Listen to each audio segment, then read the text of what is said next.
আসসালামু আলাইকুম রহমতুল্লাহ। সুপ্রিয় শিক্ষার্থীবৃন্দ, আশা করি তোমরা সবাই ভালো আছো।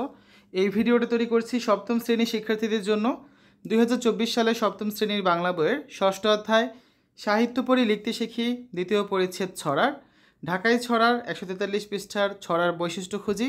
এই ছকটা আজকে আমরা পূরণ করব। তোমরা যারা এখনও অন্যান্য বিষয়ের ভিডিওগুলো দেখোনি তারা আমাদের চ্যানেলের প্লেলিস্ট অপশন থেকে ঘুরে আসতে পারো।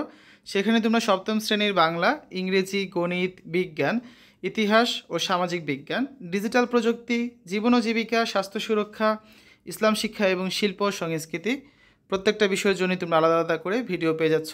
এখান থেকে তোমাদের যার যেটা দরকার খুব সহজেই তোমরা দেখে নিতে পারবে এই প্লেলিস্ট থেকে। আজকে আলোচনার বিষয় 143 পৃষ্ঠা ছড়ার বৈশিষ্ট্য খুঁজি। ছড়ার কিছু সাধারণ বৈশিষ্ট্য আছে, নিচের প্রশ্নগুলোর উত্তর খোঁজার মাধ্যমে বৈশিষ্ট্যগুলো বোঝার চেষ্টা করো। এখন এই ছড়ার বৈশিষ্ট্যগুলো বোঝার জন্য আগে হচ্ছে আমাদের যে ছড়াটা রয়েছে ঢাকাই ছড়া সেটা পড়ে নিতে হবে। তো চলো শিক্ষার্থীরা আমার ছড়াটা একবার পড়ে নিই। ঢাকাই ছড়া লিখেছেন অন্নদাশঙ্কর রায়।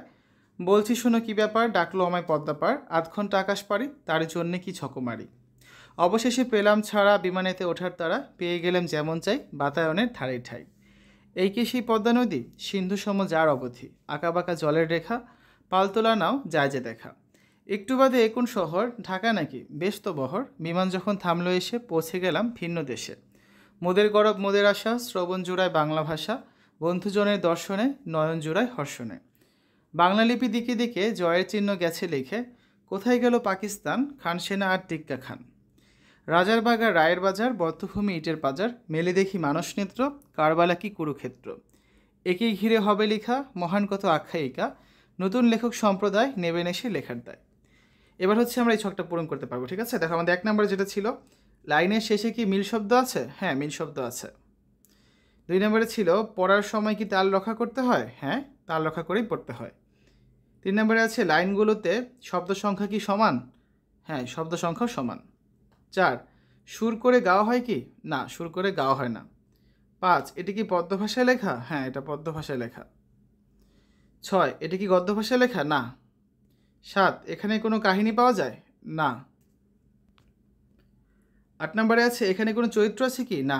9, এখানে কোনো বিষয় নিয়ে আলোচনা করা হয়েছে কি না? না। 10, এটি একাধিক অনুচ্ছেদে ভাগ করা যায় কি না? না। 11, এর মধ্যে কোনো সংলাপ আছে কি না? না, সংলাপও নেই। 12 নম্বর হচ্ছে এটিকে অভিনয় করা যায় কি না? না, এটা অভিনয় করা যায় না। তো এভাবে হচ্ছে আমরা এই ছকটা পূরণ করে ফেললাম। এখানে কবিতা ও ছড়ার মধ্যে কিছু সম্পর্ক রয়েছে, তোমরা এগুলো নিজ দায়িত্বে পড়ে নেবে। ছড়া কি এই সম্পর্কেও লেখা রয়েছে। আমরা হচ্ছে এর পরবর্তী ক্লাসে 3য় পরিচ্ছেদে চলে যাব, সেখানে গান নিয়ে আলোচনা করা হয়েছে। মোরা ঝঞ্ঝার মতো উদ্যম, কাজী নজরুল ইসলামের লেখা, এটা নিয়ে আলোচনা করবে। এখানে যে কাজগুলো আছে সেগুলো সমাধান করে দেব।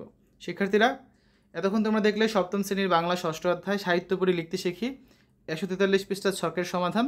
আশা করি ভিডিওটা তোমাদের কাছে ভালো লেগেছে। পরবর্তী ভিডিওগুলো দেখার আমন্ত্রণ জানিয়ে আজ এখানে বিদায় নিচ্ছি। আল্লাহ হাফেজ।